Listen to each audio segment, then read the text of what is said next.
প্রতিষ্ঠালগ্ন থেকে বাংলাদেশ কোস্টগার্ড উপকূলীয় এবং নদী তীরবর্তী অঞ্চলে জনগণের জানমাল রক্ষা, উদ্ধার অভিযান এবং প্রাকৃতিক দুর্যোগ মোকাবেলায় নিরলসভাবে কাজ করে আসছে। পাশাপাশি দেশের বিভিন্ন দুর্যোগকালীন সময়ে উদ্ধার অভিযান, ত্রাণ বিতরণ, জরুরি চিকিৎসা সেবা প্রদান ও ক্ষতিগ্রস্তদের পুনর্বাসন কার্যক্রম পরিচালনা করে থাকে।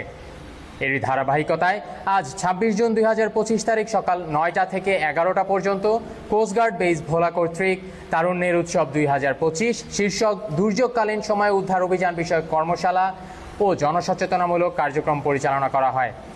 উক্ত কর্মশালায় ভোলার ঘূর্ণিঝড় প্রস্তুতি কর্মসূচি, সিপিপি প্রতিনিধি এবং স্থানীয় বিভিন্ন স্কুল ও কলেজের শিক্ষক, শিক্ষার্থী, কিশোর তরুণদের সম্পৃক্ততায় প্রাকৃতিক দুর্যোগের উপর বিশেষ আলোচনা অনুষ্ঠিত হয়।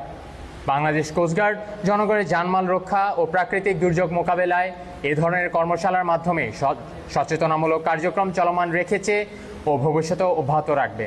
ধন্যবাদ।